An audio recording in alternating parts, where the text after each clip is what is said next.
نعرہ سلوات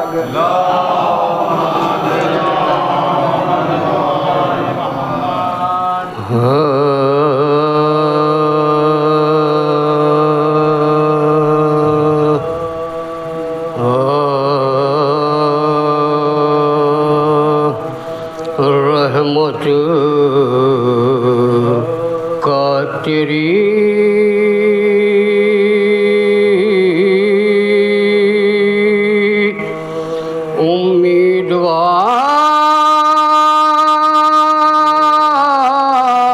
امیدوار آیا ہوں،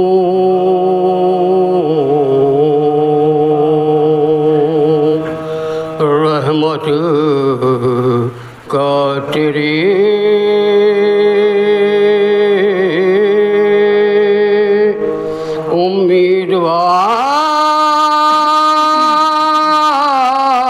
امیدوار آیا ہوں، منہ ڈھانپے کفن سے شرمسار آیا ہوں، اور چلنے نہ دیا بارے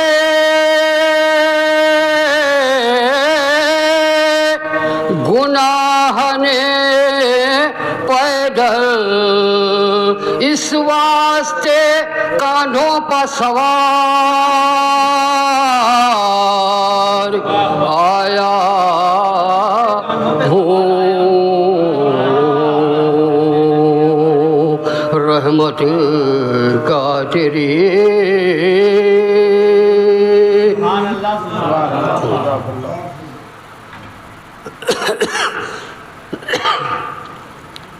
سلوار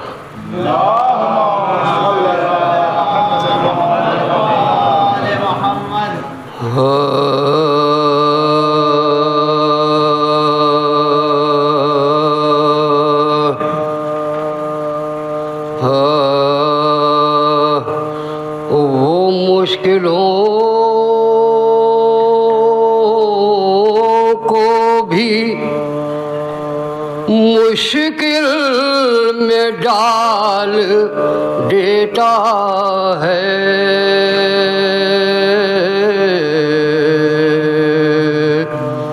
وہ مشکلوں کو بھی مشکل میں ڈال دیتا ہے۔ کون؟ جو ڈوبتا ہوا سورج نکال لیتا ہے، اور یہ میری ماں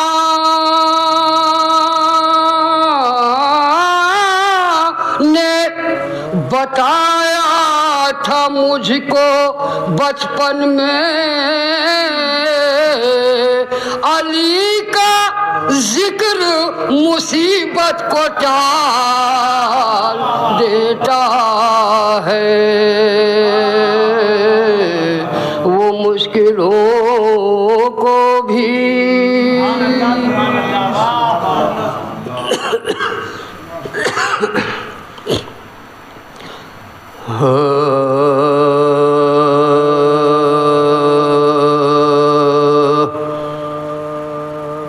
وقار شان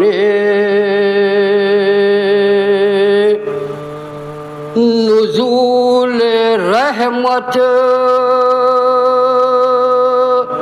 کی خود میں ایک معجزہ ہے زہرا،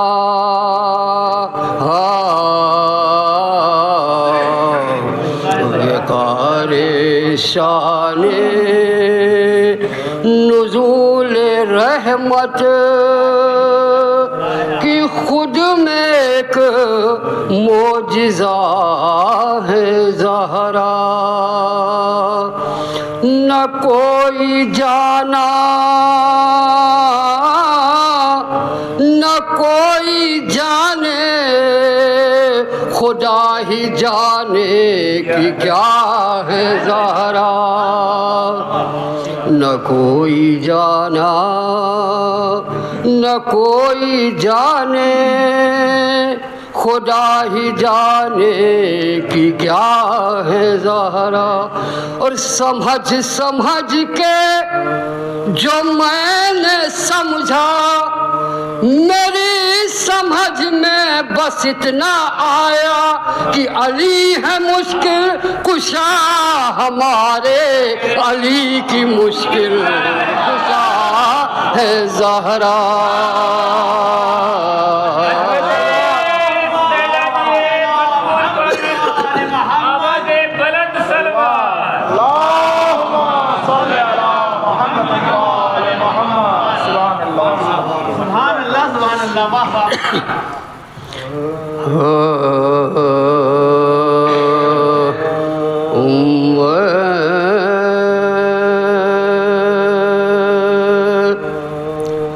کچھ نہ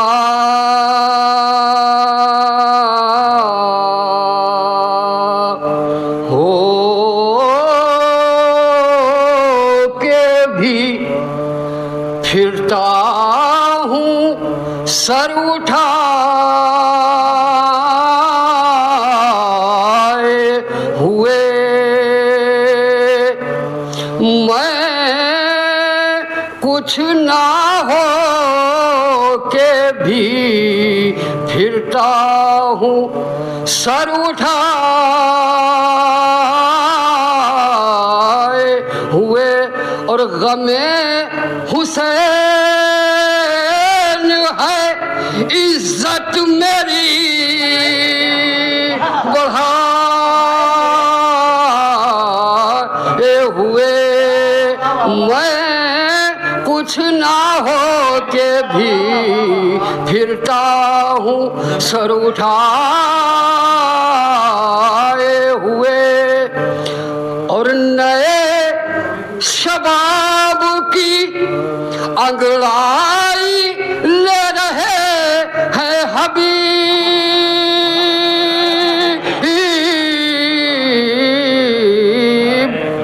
نئے شباب کی انگڑائی لے رہے ہیں حبیب کھڑی ہے سامنے بیعت کمر جھکائے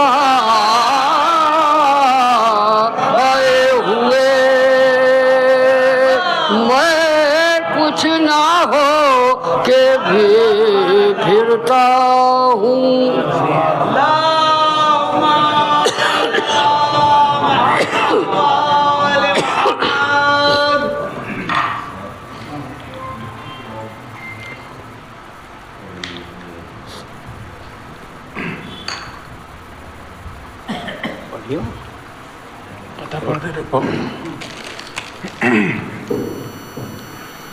نعرہ سلوات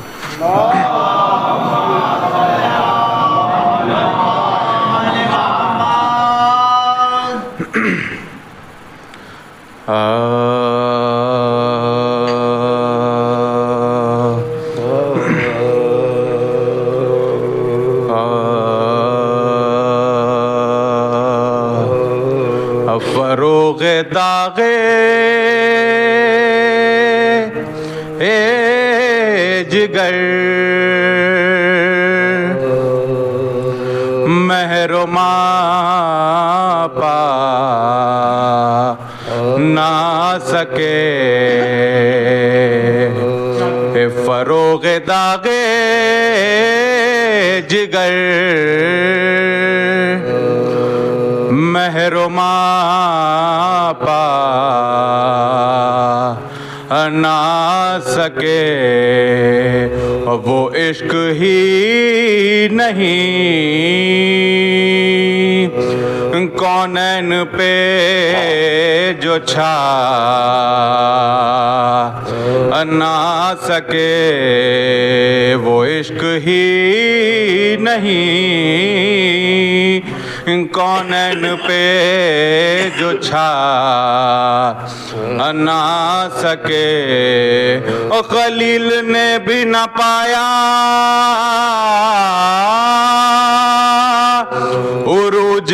عزم حسین خلیل نے بھی نہ پایا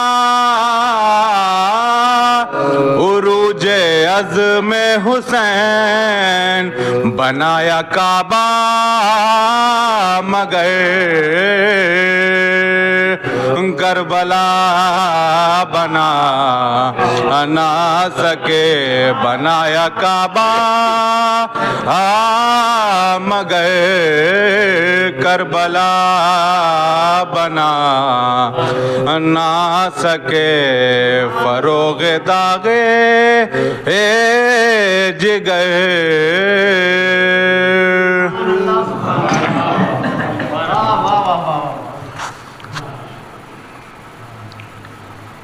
نعرہ سلوات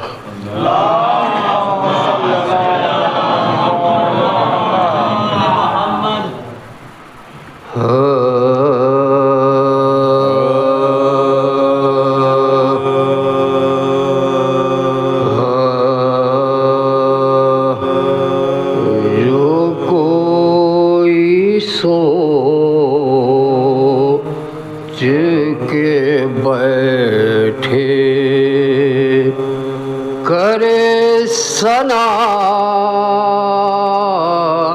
اے علی جو کوئی سوچ کے بیٹھے کرے ثنا اے علی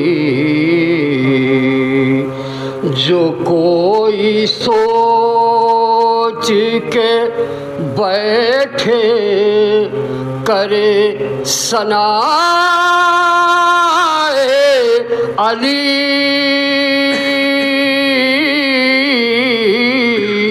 تمہاری شان میں لفظیں کہاں سے اے علی جو کوئی سوچ کے بیٹھے کرے ثنا اے علی اور خدا کے گھر میں ولادت ہے ابتدا علی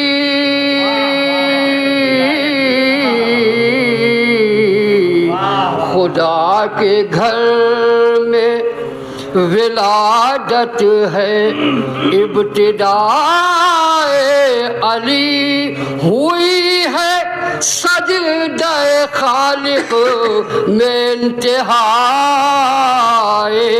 علی جو کوئی سو اور نبی کے سینے پا قرآن جو آنے والا تھا نبی کے سینے پا قرآن جو آنے والا تھا نزول ہونے سے پہلے اسے سنا اے علی جو کوئی سوچ کے کرے ثنا اے علی اور خدا نے سمجھا ہے ان کو نبی نے جانا ہے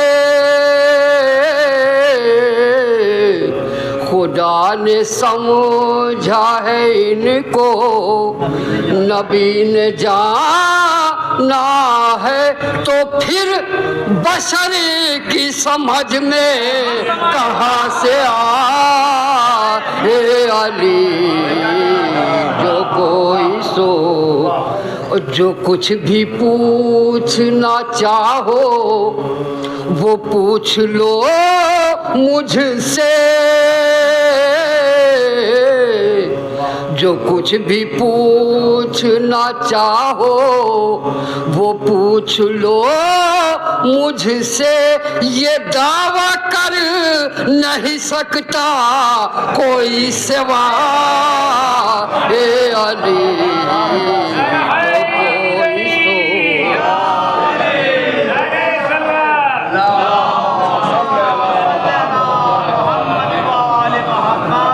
اور یہ خاص رحمت پروردگار ہے، ورنہ میری زبان کہاں اور کہاں ثنا اے علی، جو کوئی سوچ کے بیٹھے،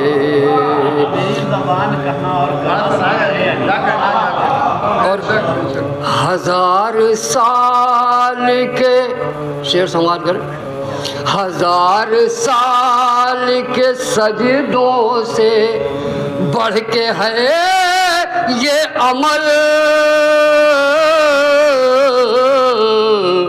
1000 سال کے سجدوں سے بڑھ کے ہے یہ عمل، جو سن کے نام تیرا صرف مسکرا اے علی، جو کوئی سوچ کے بیٹھے کرے ثنا، اور کفو نہ تھا کوئی زہرا کا مرتضیٰ کے سوا، کفو نہ تھا کوئی زہرا کا مرتضیٰ کے سوا، بطول خلق ہوئی ہے فقط برائے علی، جو کوئی سوچ کے بیٹھے، اور کیا سوال نکیرین نے تو میں نے کہا،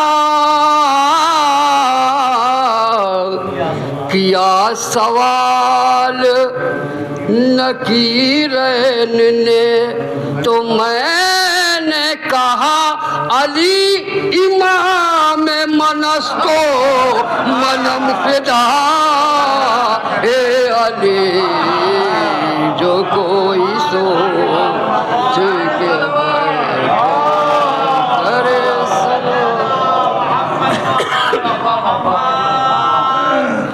مقطع سماعت کریں کہ قمر ادب سے فرشتے بھی ہو گئے خاموش،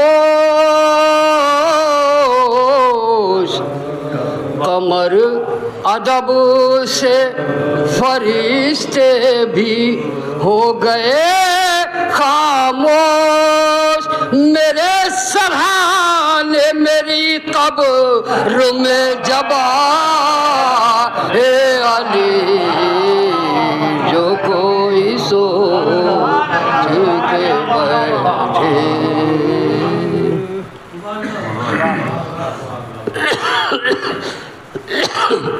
فاتحہ۔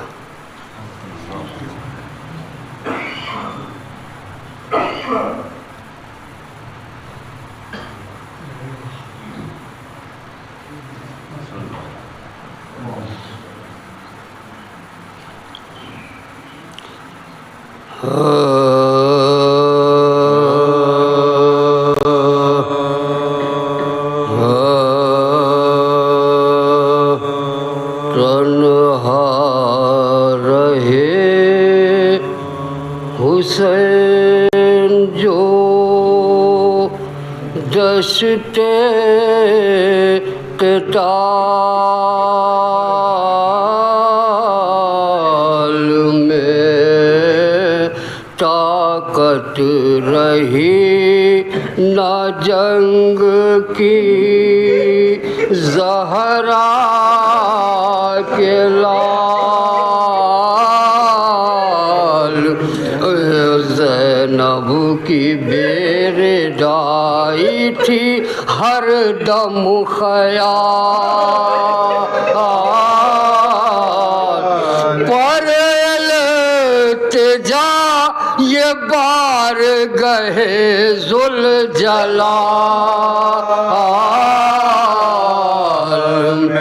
ابن بطول سبت رسالت پناہ ہوں مولا گواہ رہیو کہ میں بے گناہ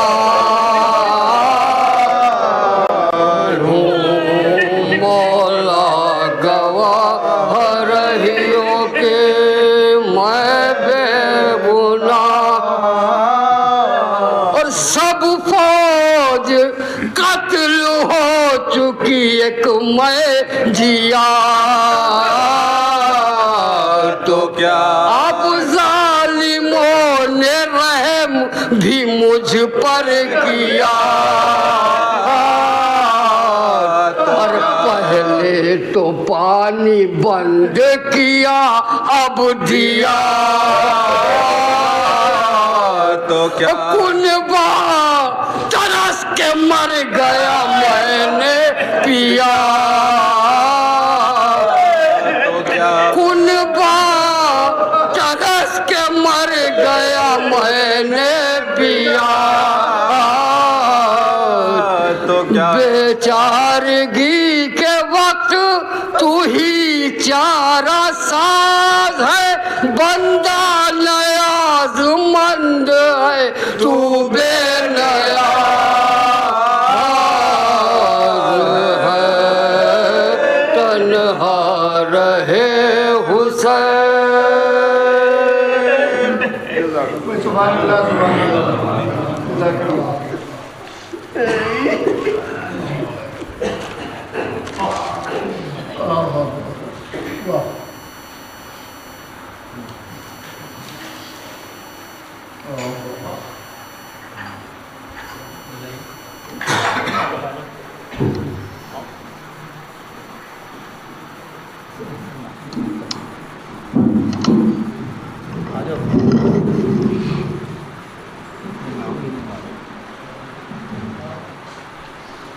حضرات اب میں بسط ادب گزارش کر رہا ہوں حجت الاسلام والمسلمین مولانا تصدیق حسین صاحب قبلہ سے کہ وہ تشریف لائیں، ایک نعرہ صلوات سے استقبال کریں۔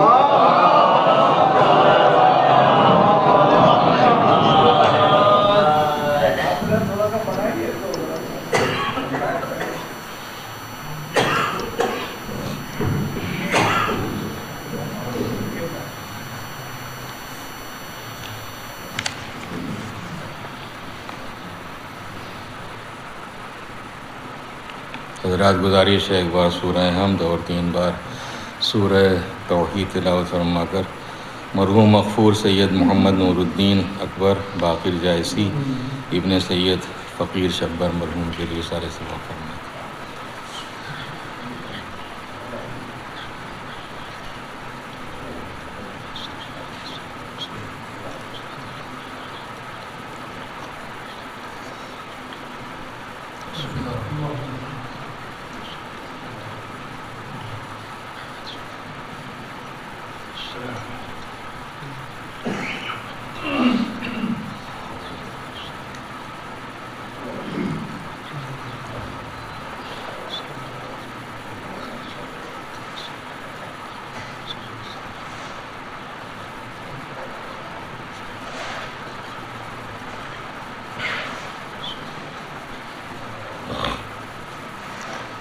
لا حول ولا قوة إلا بالله العلي العظيم أعوذ بالله من الشيطان الرجيم بسم الله الرحمن الرحيم الحمد لله رب العالمين والصلاة والسلام على أشرف الأنبياء والمرسلين النبي الممجد أبي القاسم محمد وعلى أهل بيته الطيبين الطاهرين المعصومين المظلومين ولعنة الله على أعدائهم أجمعين من يومنا هذا إلى قيام يوم الدين.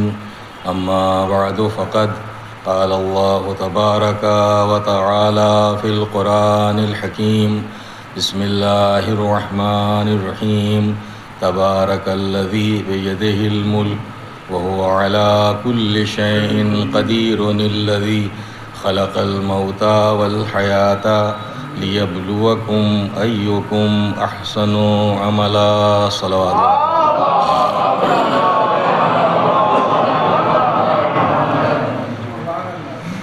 سب سے پہلی گزارش تو یہ ہے کہ یہ حجت الاسلام والمسلمین جیسے القاب علماء پر زیب دیتے ہیں، مجھ جیسے حقیر طالب پر قطعاً زیب نہیں دیتے. میں فقط تصدیق حسین ہوں، ایک چھوٹا سا طالب علم ہوں. صلوات بھیج دیں محمد.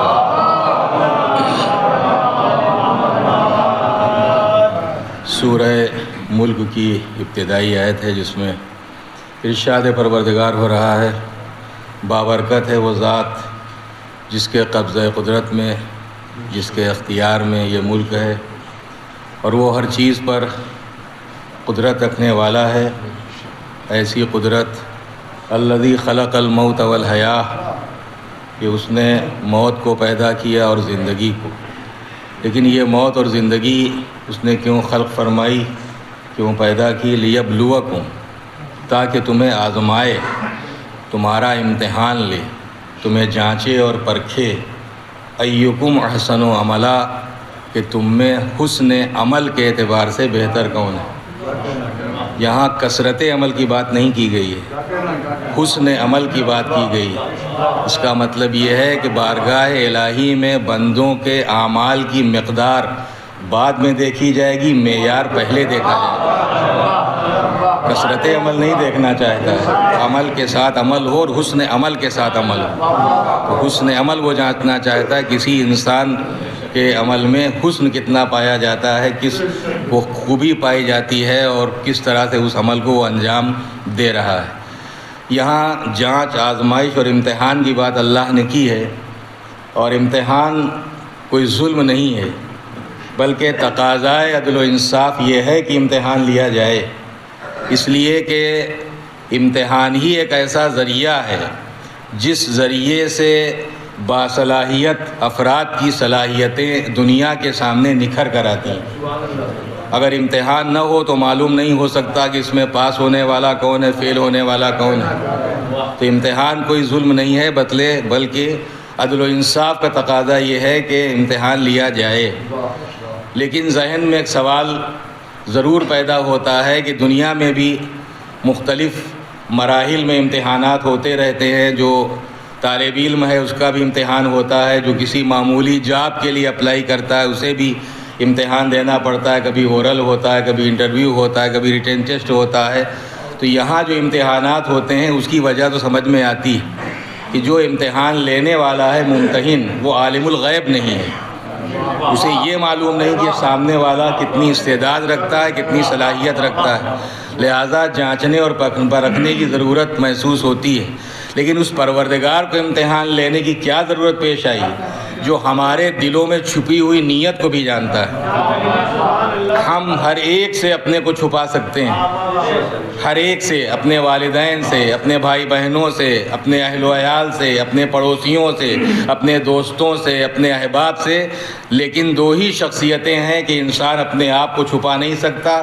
پوری دنیا سے اپنے کو چھپا سکتا ہے لیکن نہیں چھپا سکتا تو ایک اپنے آپ سے اپنے کو نہیں چھپا سکتا، ایک اپنے پروردگار سے اپنے کو نہیں چھپا سکتا. وہ نہ سب سے چھپا سکتا ہے. جو پروردگار ہمارے دلوں میں چھپی ہوئی نیت کو بھی جانتا ہے، اسے امتحان لینے کی کیا ضرورت پیش آئی. ماشاءاللہ پڑھے لکھے افراد ہیں، مجھ سے بہتر افراد صاحبان الفضل موجود ہیں. شاید اس کی وجہ پروردگار حجت بھی تمام کرنا چاہتا ہے. وہ جانتا تو ہے کہ ہمارا عقیدہ کیا ہے، ہمارا عمل کیا ہے، ہمارا کردار کیا ہے، ہماری استعداد کیا ہے، ہماری صلاحیت کیا ہے، لیکن حجت تمام کرنا چاہتا ہے. کل روز قیامت کسی کو شکوہ کرنے کا موقع نہ ملے. جب پروردگار اپنے بندوں کو رحمت و برکت سے نوازے تو کوئی شکوہ نہ کرے کہ ان میں کون سے سرخاب کے اوپر لگے ہوئے تھے، ان کو یہ درجہ مل گیا، ان کو یہ مرتبہ مل گیا۔ لہذا حجت، اتمام حجت کے طور پر بھی پروردگار اس دنیا میں امتحان لیتا رہتا ہے۔ لیکن ایک مماثلت ہے، دنیا میں میں نے عرض کیا کہ امتحانات ہوتے رہتے ہیں، اور اللہ نے بھی ذکر امتحان کیا ہے۔ ایک مماثلت ہے اور ایک فرق ہے، یہاں بھی ہر ایک کا امتحان نہیں ہوتا۔ حکومت کی طرف سے جو تاریخ معین کی گئی ہے امتحان کی، اس تاریخ پر ہر سڑک پر چلتے پھرتے انسان کا ہاتھ پکڑ کر امتحان گاہ میں داخل نہیں کیا جاتا کہ آج امتحان ہونا ہے۔ امتحان کا حق ہی اسے حاصل ہوتا ہے جو سال بھر ضابطے کی پابندی کرنے والا ہو، کم سے کم جس کی اٹینڈنس شارٹ نہ ہو، جس نے ایگزامینیشن فارم بھرا ہو، ایگزامینیشن فیس داخل کی ہو، تو جو ضابطے کی پابندی کرنے والا ہے اس کو حق پہنچتا ہے کہ وہ امتحان دے۔ اسی طرح سے اللہ بھی ہر کس و ناقص کا امتحان نہیں لیتا، وہ کسی کافر کا امتحان نہیں لیتا، کسی مشرک کا امتحان نہیں لیتا، کسی منافق کا امتحان نہیں لیتا، وہ بھی صاحبان ایمان کا امتحان لیتا ہے، صاحبان تقوی کا امتحان لیتا ہے۔ اور ایک مثل مشہور ہے، جس کے رتبے ہیں سوا اس کو سوا مشکل ہے۔ جیسا درجہ، جیسا مرتبہ، جیسا عہدہ، ویسا امتحان۔ ہم جیسے جاہل اور بے معرفت فقط نام نہاد مومن، ان کا امتحان اور ہوتا ہے، اور انبیاء کا امتحان، مرسلین کا امتحان، ائمہ کا امتحان، شہداء کا امتحان، صالحین کا امتحان، صدیقین کا امتحان، ان کے امتحان کی منزلیں اور ہوتی ہیں۔ ہم تو ایک قدم بھی اس وادی میں آگے نہیں بڑھ سکتے جہاں وہ ایسی کامیابی حاصل کرتے ہیں کہ خود پروردگار انہیں سند کامیابی ان الفاظ میں عطا کرتا ہے کہ یا ایتھا النفس المطمئنہ ارجعی الی ربک راضیۃ مرضیہ فادخلی فی عبادی وادخلی جنتی، کہ میرے نفس مطمئنہ رکھنے والے میرے بندے اپنے رب کی بارگاہ میں اس حال میں واپس آ کہ تیرا پروردگار تجھ سے راضی ہے اور تو اپنے پروردگار سے راضی ہے۔ صلوات بھیجے محمد والے محمد، صلوات اور بھیج دیں محمد والے محمد۔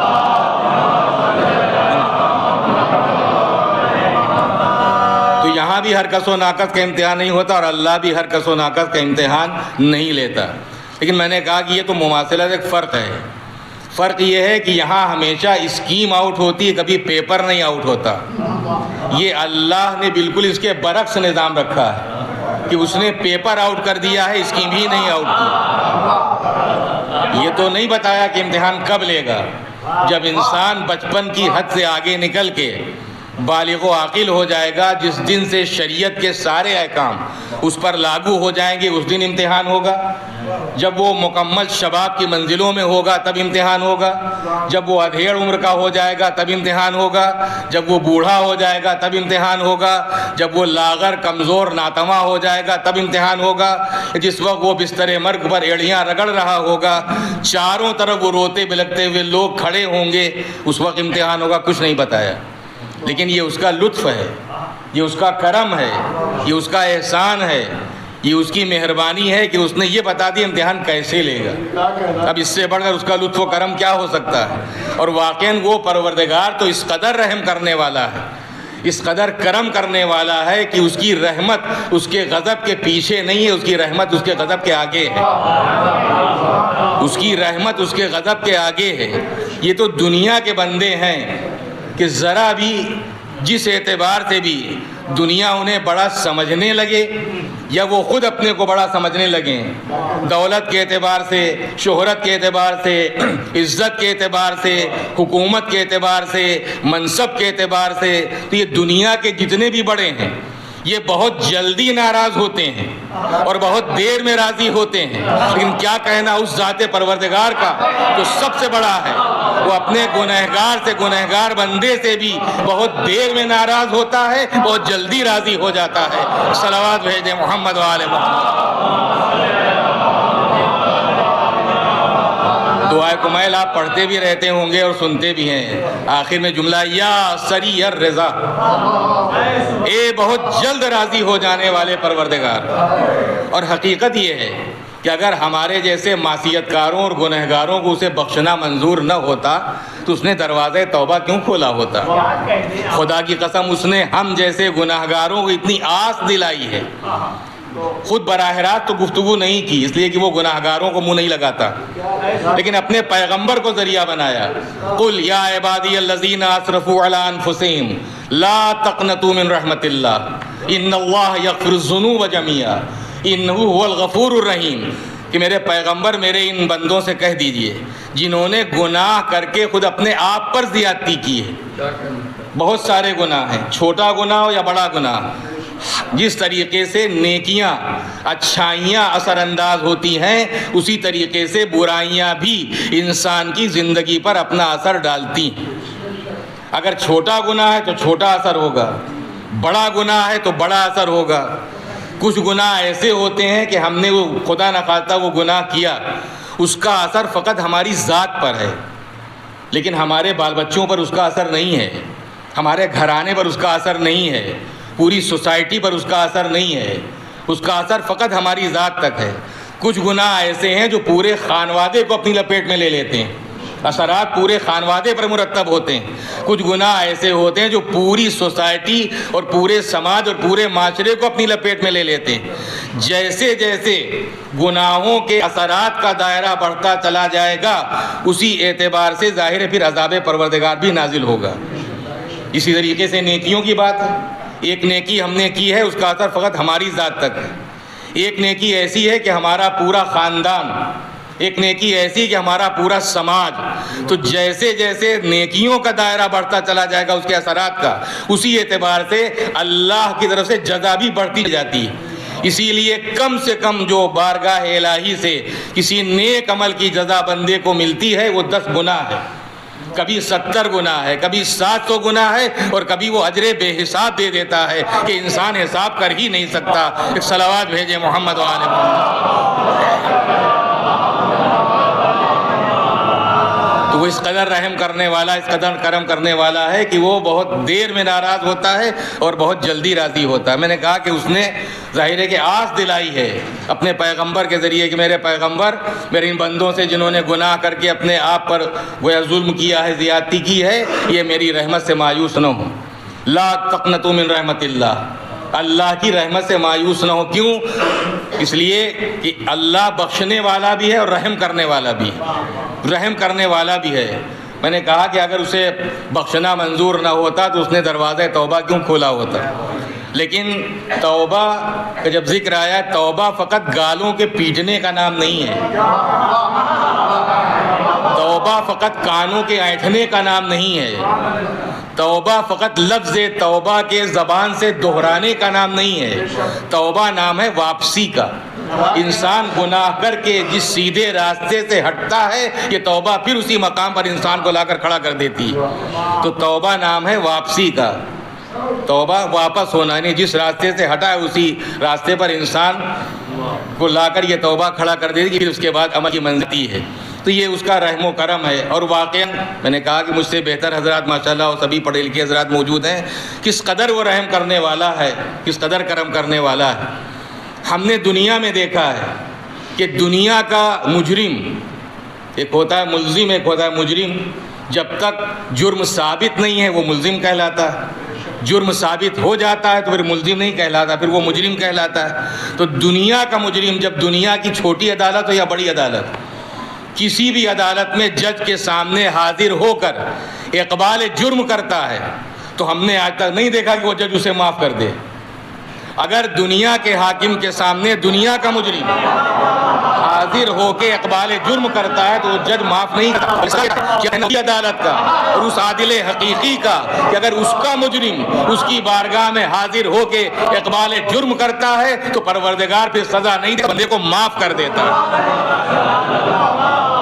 کہ کم سے کم ہماری بارگاہ میں اگر تم اس بات کا اقرار تو کر لو تو مجرم ہو، تم نے خطا کی ہے، تم نے گناہ کیا ہے۔ اگر تمہیں بخشنا منظور نہ ہوتا تو ہم نے تمہیں توبہ کا حکم کیوں دیا ہوتا؟ یا ایھا الذین آمنوا توبوا الی اللہ توبۃ نصوحا، اے ایمان لانے والو توبہ کرو، صدق دل سے توبہ کرو، سچے دل سے توبہ کرو۔ اصل میں توبہ نام ہے ندامت کا، توبہ نام ہے شرمندگی کا۔ ہم میں سے کوئی معصوم نہیں ہے، لاشعوری طور پر یا شعوری طور پر کہیں نہ کہیں گناہ سرزد ہو ہی جاتا ہے۔ اللہ ہم سب کو محفوظ رکھنے کی توفیق عطا فرمائے، محفوظ رہنے کی، کہ ہم اپنے گناہوں سے بچا سکیں۔ بہرحال ہم میں سے کوئی معصوم نہیں ہے۔ میں نے کہا کہ توبہ نام ہے ندامت اور شرمندگی کا، اور میں اپنی طرف سے نہیں کہہ رہا ہوں۔ ذرا مناجاتیں ہیں امام زین العابدین علیہ الصلوۃ والسلام مفاتیح الجنان اگر آپ اٹھا کر دیکھیں تو 15 مناجاتیں اس میں بھی موجود ہیں۔ انہی مناجاتوں میں ایک مناجات ہے مناجات تائبین، توبہ کرنے والوں کی مناجات۔ اس مناجات میں بارگاہ الہی میں عرض کیا جا رہا ہے کہ پروردگار، اگر تو نے ندامت اور شرمندگی کا نام توبہ رکھا ہے تو تیری عزت کی قسم میں اپنے کیے پر نادم ہوں۔ میں جب اپنے گناہوں کو یاد کرتا ہوں میرا دل گھبرانے لگتا ہے، میں بے قرار ہو جاتا ہوں، میں مضطرب ہو جاتا ہوں، میں ندامت کا پسینہ آ جاتا ہے، ندامت کے آنسو میری آنکھوں میں آ جاتے ہیں، میں شرمندہ ہو جاتا ہوں۔ اگر تو نے ندامت اور شرمندگی کا نام توبہ رکھا ہے تو تیری عزت کی قسم میں اپنے کیے پر نادم ہوں۔ تو وہ پروردگار لطف کرنے والا ہے، احسان کرنے والا ہے، کرم کرنے والا ہے، اور میں نے کہا کہ اسی کرم اور اسی رحم کے ذریعے ہی اس نے یہ نہیں بتایا کہ امتحان کب لے گا، لیکن یہ بتا دیا امتحان کیسے لے گا، گویا پیپر آؤٹ کر دیا۔ یہاں امتحانات ہوتے ہیں تو اگر پیپر آؤٹ بھی ہو جاتا ہے دوبارہ پیپر ہوتا ہے، لیکن یہ اس کا لطف ہے، کرم ہے۔ لیکن وہ پیپر ہے کیا؟ بہت ہی مشہور و معروف آیت ہے سورہ بقرہ کی، میں سمجھتا ہوں کہ وہ آیت نہیں ہے، اللہ نے پیپر ہی آؤٹ کر دیا ہے۔ وَلَنَّبْلُوَنَّكُمْ بِالشَّيْءٍ مِّنَ الْخَوْفِ وَالْجُوعِ وَنَقْصٍ مِّنَ الْأَمْوَالِ وَالْأَنفُسِ وَالثَّمَرَاتِ، کہ ہم ضرور بھی ضرور، اب یہاں جو عربی گرامر کے لحاظ سے وہ تاکید ہے کہ ضرور کچھ خوف کے ذریعے، کچھ بھوک کے ذریعے، کچھ جان کے نقصان سے، کچھ مال کے نقصان سے، اور کچھ ثمرات۔ یہاں مفسرین نے لکھا کہ ثمرات سے مراد ہے اولاد، کہ ہم تمہاری اولاد کو بھی کبھی تمہارے امتحان کا ذریعہ بنا سکتے ہیں، جس طرح حضرت ابراہیم کا امتحان لیا۔ کیا پروردگار چاہتا تھا کہ بوڑھے باپ کے ہاتھوں یہ بیٹا ذبح ہو جائے؟ اگر یہی مقصد ہوتا اور یہی منظور الہی ہوتا تو پھر دمبا کیوں آتا؟ فقط امتحان تھا، اور اسی لیے قرآن مجید لفظ بھی وَتَلَّهُ لِلْجَبِينِ، جس وقت ابراہیم نے اسماعیل کو پیشانی کے بل لٹا دیا اور گلے پر چھری رکھ دی، فَنَادَيْنَاهُ يَا إِبْرَاهِيمُ قَدْ صَدَّقْتَ الرُّؤْيَا، تب ہم نے ابراہیم کو پکارا، ابراہیم کو آواز دی، قَدْ صَدَّقْتَ الرُّؤْيَا، کہ بس بس ابراہیم تم نے اپنے خواب کو سچ کر دکھایا۔ إِنَّ كَذَلِكَ نَجْزِي الْمُحْسِنِينَ، ہم نیکیاں کرنے والوں کو یوں ہی بدلا دیا کرتے ہیں۔ اور یہ تو ایک تمہاری کھلی ہوئی آزمائش تھی، یہ تمہارا کھلا ہوا امتحان تھا۔ تو یہ امتحان ہے، کبھی خوف کے ذریعے، کبھی بھوک کے ذریعے، کبھی جان کے نقصان سے، کبھی مال کے نقصان سے، اور کبھی ثمرات اولاد کے ذریعے۔ لیکن چونکہ یہ قرآن یہ جاہلوں کے لیے، پاگلوں کے لیے، احمقوں کے لیے، نادانوں کے لیے، ناسمجھوں کے لیے نازل نہیں ہوا ہے، یہ قرآن آیا ہے صاحبان عقل و شعور کے لیے۔ اور اسی لیے پورے قرآن کو اگر آپ دیکھ جائیں، بسم اللہ کی بے سے لے کر والناس کی سین تک کہیں مطالبہ قرآنی یہ نہیں تم قرآن یاد، تم قرآن کو حفظ کیوں نہیں کرتے ہو، کہ حفظ قرآن کا ہم مذاق تو نہیں اڑا سکتے، ان کی روایات موجود ہیں، لہٰذا ہم مذاق نہیں اڑا سکتے حفظ قرآن کا۔ حفظ قرآن کوئی حیثیت نہیں، یقیناً حیثیت ہے، لیکن بات اپنی جگہ پر ہے کہ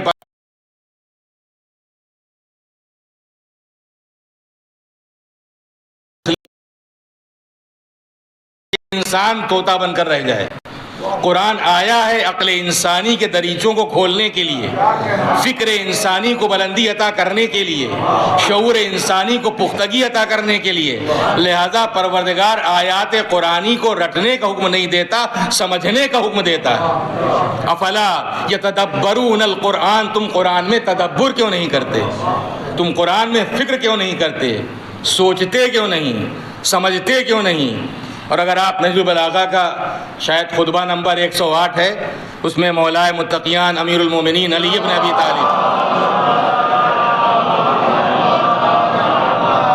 علیہ الصلوۃ والسلام نے جہاں بہت ساری باتوں کی طرف توجہ دلائی ہے، وہیں قرآن کی طرف بھی توجہ دلائی کہ اس قرآن کو پڑھو، اس قرآن کی تعلیم حاصل کرو، اور فقط تعلیم نہیں فرماتے کہ قرآن کو سمجھو، اس کی آیات میں غور و فکر کرو.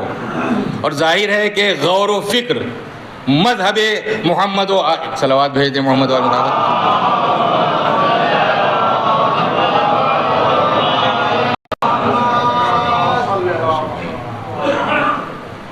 صلوات بھیجیں محمد و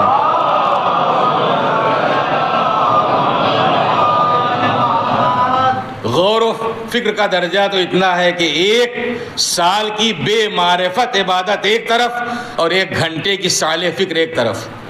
وہ فکر جو انسان کو صاحب معرفت بنا دے، جو پروردگار کی معرفت کا ذریعہ بن جائے، جو رسول کی معرفت کا ذریعہ بن جائے، جو امام کی معرفت کا ذریعہ بن جائے.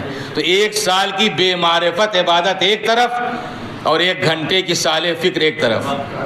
لیکن بات معرفت کی آ گئی تو معرفت کبھی جہالت کے نتیجے میں حاصل نہیں ہوتی. معرفت ہمیشہ علم کے نتیجے میں آتی ہے. جتنا علم ہوگا اتنی معرفت ہوگی، اور جیسا علم ہوگا ویسی معرفت ہوگی. یہ ممکن نہیں کہ جاہل ہو اور صاحب معرفت ہو. جتنا علم ہے اتنی معرفت ہے، اور جیسا علم ہے ویسی معرفت. لیکن کیا ہر صاحب علم صاحب معرفت ہوتا ہے؟ ہر صاحب علم صاحب معرفت نہیں ہوتا. اور ماشاءاللہ علماء کرام اور افاضل تشریف فرما ہے، اور آپ حضرت ماشاءاللہ پڑھے لکھے ہیں، مجھ سے بہتر دنیا کے حالات پر نظر ہے اور مذہبی عنوان سے بھی. حقیقت یہ ہے کہ تقسیم تو ہم نے کر دی ہے کہ یہ دنیا کا علم اور وہ دین کا علم ہے، لیکن مذہب نے کوئی تقسیم نہیں کی ہے کہ یہ دنیا کا علم ہے اور وہ دین کا. مدرسوں میں آپ جائیں تو وہ دین کا علم ہے، اور اگر آپ کالج اور یونیورسٹی میں جا رہے ہیں تو یہ دنیا کا علم ہے. ہو سکتا ہے کہ جسے ہم دین کا علم سمجھ رہے ہیں وہی دنیا کا علم بن جائے، اور عین ممکن ہے جسے ہم دنیا علم کر رہے ہیں وہی دین کا علم ہو جائے. بات صرف نیت کی ہے کہ آپ کس نیت سے یہ علم حاصل کر رہے ہیں اور کس نیت سے وہ علم حاصل کر رہے ہیں. اگر فقط دنیا کمانے کے لیے علم ہے تو چاہے وہ تفسیر کا علم ہو، چاہے حدیث کا اور چاہے فقہ کا، پھر وہ علم دین نہیں، وہ علم دنیا ہی ہے. جب دنیا کمانے کے لیے ہی حاصل کیا جا رہا ہے تو دین کا علم کہاں ہے؟ یہی دنیا کا علم ہے. اور اگر وہ علم مخلوق خدا کی خدمت کے لیے قربتاً اللہ حاصل کیا جا رہا ہے تو ہر اٹھتا ہوا قدم فی سبیل اللہ ہے. اور پھر وہ دنیا کا علم نہیں، وہی دین کا علم ہے. اور عین ممکن ہے کہ جسے ہم دنیا کا علم کہہ رہے ہیں شریعت کی نظر میں اس کا حصول کبھی واجب بھی ہو جائے. اس لیے کہ ظاہر ہے کہ واجب 2 طرح کا ہے، ایک واجب کفائی ہے، ایک واجب عینی ہے. واجب عینی جو ہر ایک پر واجب ہے. نماز آپ نے پڑھ لی تو مجھ پر ساقط نہیں ہو گئی، مجھے اپنی پڑھنا ہے، آپ کو اپنی پڑھنا ہے، سب کو اپنی اپنی پڑھنا ہے. یہ نہیں کہ 10 آدمی پڑھ لی تو 100 آدمیوں پر ساقط ہو گئے، 100 آدمی نہیں پڑھیں گے، سب پر ہے. لیکن ایک واجب کفائی، اگر کوئی نہ کرے تو سب پر واجب، اور چند آدمی پڑھ کر اس کام کو انجام دے تو پھر دوسروں پر سے وہ وجوب ساقط ہو جاتا ہے. مثلا نماز جنازہ، میت کا غسل و کفن اور دفن، یہ واجب کفائی ہے، کوئی نہ کرے تو سب پر واجب ہے. اور اگر چند آدمی مل کر اس کام کو انجام دے رہے ہیں تو دوسروں پر سے وجوب ساقط ہو جاتا ہے. اگر خدا نخواستہ معاشرے میں، سماج میں کوئی ڈاکٹر نہیں، کوئی طبیب نہیں، کوئی حکیم نہیں، لوگ بیمار ہو رہے ہیں، مر بھی رہے ہیں، کوئی علاج کرنے والا نہیں، پوچھیے علماء کرام سے کیا حکم ہے؟ کیا اس وقت معاشرے میں کچھ لوگوں پر یہ واجب نہیں ہو جاتا ہے کہ وہ نکلیں اور میڈیکل کی تعلیم حاصل کر کے آئیں اور مخلوق خدا کی جان بچائیں؟ یہ واجب ہو جاتا ہے. اس کا مطلب جسے ہم کسی منزل پر علم دنیا سمجھ رہے تھے وہی علم دین ہے. اگر یہ علم دین نہ ہوتا تو واجب کیوں ہوتا؟ ایک صلوات بھیج دے محمد و آل محمد. اور صلوات بھیج دیں محمد علیہ.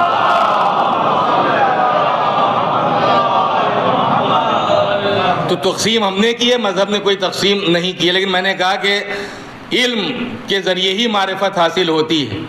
لیکن کیا ہر صاحب علم صاحب معرفت ہے؟ اگر ہر صاحب علم صاحب معرفت ہوتا تو شاید میری بات کی آپ تائید فرمائیں کہ جاہلوں کے ذریعے دنیا کو اتنا نقصان نہیں پہنچا ہے جتنا پڑھے لکھے لوگوں کے ذریعے نقصان پہنچا ہے. پڑھے لکھے لوگوں کے ذریعے، اس لیے کہ جاہل اگر نقصان پہنچانا بھی چاہے تو بیچارہ کتنا نقصان پہنچا لے گا. لیکن اگر کوئی پڑھا لکھا نقصان پہنچانے پر آ جائے، کوئی انٹلیکچوئلس میں ہو وہ نقصان پہنچا جائے، جو انتہائی ذہین، فہیم، سمجھدار، ہوشیار، دانائے روزگار ہو وہ نقصان پہنچا جائے۔ تو دنیا کے حالات سے اب واقف ہیں۔ یہ میزائل بنانے والے جاہل ہیں، یہ ایٹم بم بنانے والے جاہل ہیں، اور یہ سب دنیا کے وہ انٹلیکچوئلس، وہ ذہین ترین افراد ہیں کہ اگر ایک تھیوری اور ایک فارمولہ دے دیتے ہیں تو ہم جیسے زندگی صرف کر دیتے ہیں، اس فارمولے کو کبھی سمجھ نہیں پاتے۔ یہ اتنے ذہین لوگ ہیں۔ سوال یہ ہے جب یہ اتنے پڑھے لکھے، اتنے صاحب علم، اتنے سمجھدار، اتنے ہوشیار، تو ان سمجھدار پڑھے لکھے لوگوں کے ذریعے دنیا کی بربادی کے سامان کیوں ہو رہے ہیں؟ دنیا کی آبادی کے سامان کیوں نہیں ہوتے؟ ان کی فکر یہ مثبت کیوں نہیں، منفی کیوں ہو جاتی ہے؟ یہ دنیا کی آبادی کے سامان بھی پیدا کر سکتے ہیں، دنیا بربادی کے سامان۔ کہ ہاں یہ میزائل ہم ماریں گے تو اتنے لوگ تباہ ہو جائیں گے، یہ بم مار دیں گے تو اتنی بستیاں ویران ہو جائیں گی۔ تو ان کے ذریعے دنیا کی بربادی کے سامان کیوں ہو رہے ہیں؟ یہ تو پڑھے لکھے افراد ہیں، صاحب علم ہیں، یہ تو دنیا کے ذہین ترین لوگوں میں ان کا شمار ہے۔ بات صرف یہ ہے کہ علم ہے مگر طہارت نفس نہیں ہے، علم ہے مگر طہارت نفس نہیں ہے۔ یقیناً علم انسان کو بلندی کی طرف لے جاتا ہے، علم انسان کو روشنی کی طرف لے جاتا ہے، علم انسان کو نور کی طرف لے جاتا ہے، مگر وہی علم جو طہارت نفس کے ساتھ حاصل کیا گیا ہو۔ اگر نفس میں گندگی و پلیدگی و رجس و کثافت موجود ہے تو اس رجس و کثافت و گندگی و پلیدگی کی موجودگی میں علم کو ٹھونسا جا سکتا ہے، سجایا نہیں جا سکتا۔ اور اس علم کو ذریعہ بنا کے دنیا تو کمائی جا سکتی ہے، مگر ظاہر ہے کہ انسان پھر انسانیت کا خدمت گزار نہیں ہو سکتا، انسانیت کی خدمت کرنے والا نہیں ہو سکتا۔ کیوں؟ کہ علم ہے لیکن طہارت نفس نہیں۔ اور اسی لیے مذہب محمد و آل محمد علیہ السلام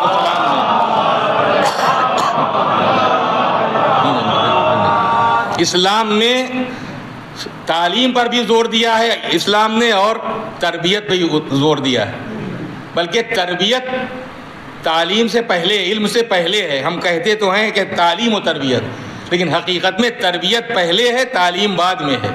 جس طرح ایک کسان اگر اچھی فصل اگانا چاہتا ہے تو اوسر بنجر زمین پر دانہ چھڑک کر نہیں آ جاتا، پہلے اس زمین کو ہموار کرنا پڑتا ہے اس بیج کے مزاج کے مطابق، تب بویا جاتا ہے، تب اس کی نگہداشت کی جاتی ہے، تب ایک اچھی فصل ملتی ہے۔ اسی طرح اگر ہم تخم علم کو بونا چاہتے ہیں تو جب تک زمین قلب کو اس کے مطابق تیار نہ کر لیا جائے، اس وقت تک یہ علم کا سرسبز و شاداب شجر سامنے نہیں آ سکتا، نہ ہمیں فائدہ حاصل ہو سکتا ہے۔ اور میں نے کہا کہ پھر اگر تربیت نفس نہیں ہے، پاکیزگی نفس نہیں ہے، تو علم کو ذریعہ بنا کے دنیا حاصل کی جا سکتی ہے، لیکن باقی آخرت کا کوئی سوال ہی نہیں پیدا ہوتا، دنیا میں چند ٹکے ضرور حاصل ہوتے ہیں۔ اسی لیے ہمارے بزرگوں نے کچھ مثالیں دی ہیں۔ مثال کے طور پر اگر یہاں کچھ کتابیں ہوں اور آپ مجھ سے کہیں کہ ذرا الماری میں ان کتابوں کو سجا دو، تو الماری میں کتابوں کو سجایا کب جا سکتا ہے؟ جب پہلے سے الماری کے تمام خانے خالی ہوں، صاف ستھرے ہوں، تو سائز کے اعتبار سے کتابوں کو خانوں میں سجا دیا جائے گا، لگا دیا جائے گا۔ لیکن اگر پہلے ہی سے دنیا بھر کا کوڑا کچرا کرکٹ خانوں میں بھرا ہوا ہے تو اس کوڑے کچرے کرکٹ کی موجودگی میں کتابوں کو ٹھونسا تو جا سکتا ہے، سجایا نہیں جا سکتا۔ اور جب جبرن ٹھونسا جائے گا تو کسی کتاب کی بندش الگ ہوگی، کسی کی جلد الگ ہوگی، کسی کے ورق پھٹیں گے، یعنی کتابوں کی درگت تو ہو سکتی ہے، کتابوں کو سجایا نہیں جا سکتا۔ عزیزان گرامی، یہی حال ہمارے اور آپ کے بچے کے ذہن کی الماری کا ہے۔ اگر گھر کے ماحول کا کچرا اور باہر کے ماحول کا کباڑ پہلے ہی بچے کے ذہن کو گندا بنائے ہوئے ہے تو اس گندگی کی موجودگی میں بڑی سے بڑی ڈگری لے کر علم کو ٹھونسا تو جا سکتا ہے، سجایا نہیں جا سکتا۔ اسی لیے تربیت کے مراحل ہیں۔ مذہب نے جہاں ایک طرف یعنی علم پر زور دیا ہے، اسی اعتبار سے تربیت پر بھی بے انتہا زور دیا ہے۔ ایک صلوات بھیج دے محمد و آل محمد۔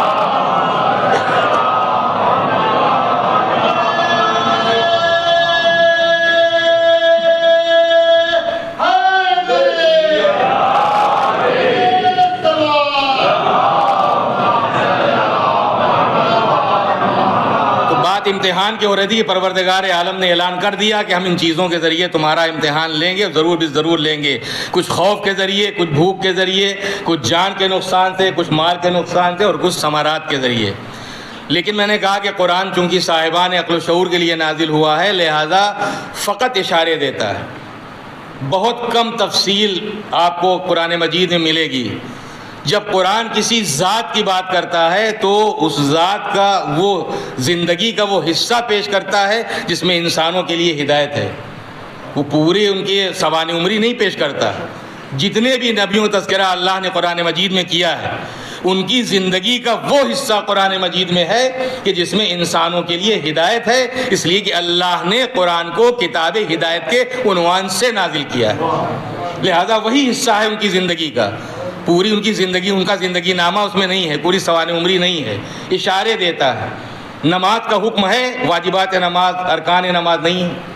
روزے کے احکام بہت مختصر، بہت بنیادی احکام کا تذکرہ، تفصیل ندارت۔ حج کا حکم ہے، بہت بنیادی مسائل، باقی کوئی تفصیل نہیں۔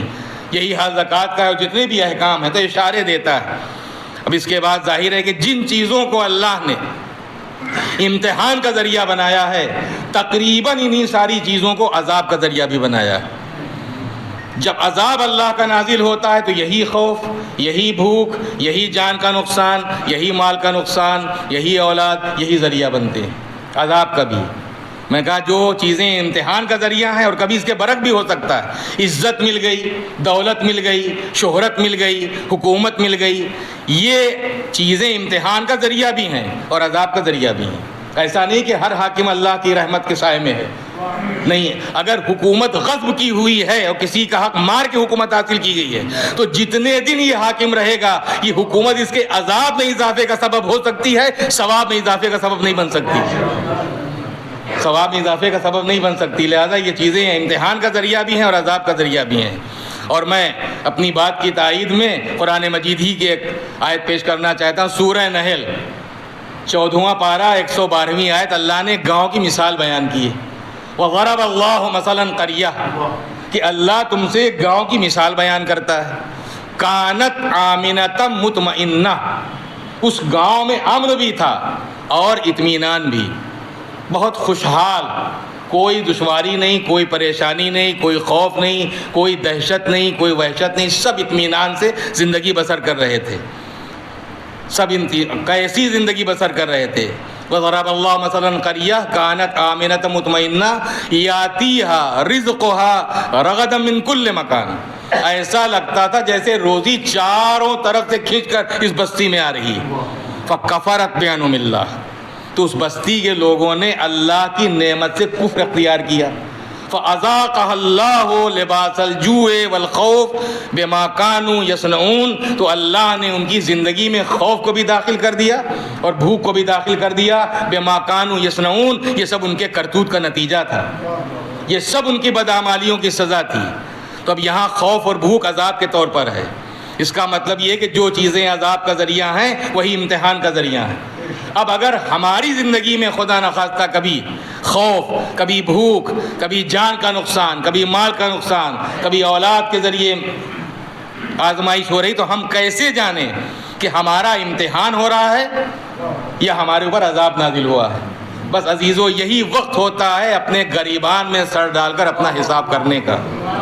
یہ تو ہمارے اور ہم سب کی پورے سماج کی بدقسمتی کہ ہم دوسروں کا حساب تو خوب کرتے ہیں لیکن کبھی توفیق نہیں ہوتی کہ اپنے گریبان میں سر ڈال کر پہلے اپنا حساب کر لیں، اور کوئی ایک دوسرے کا حساب کر بھی نہیں سکتا، اس لیے کہ اگر کوئی 24 گھنٹے کسی کے ساتھ رہتا بھی ہو تو وہ عمل دیکھ سکتا ہے، نیت عمل کیا جانے۔ تو حساب تو کرنے کا حق وہی رکھتا ہے جو عمل بھی دیکھ رہا ہو اور نیت عمل بھی دیکھ رہا ہو، اسی کو حساب کرنے کا حق ہے۔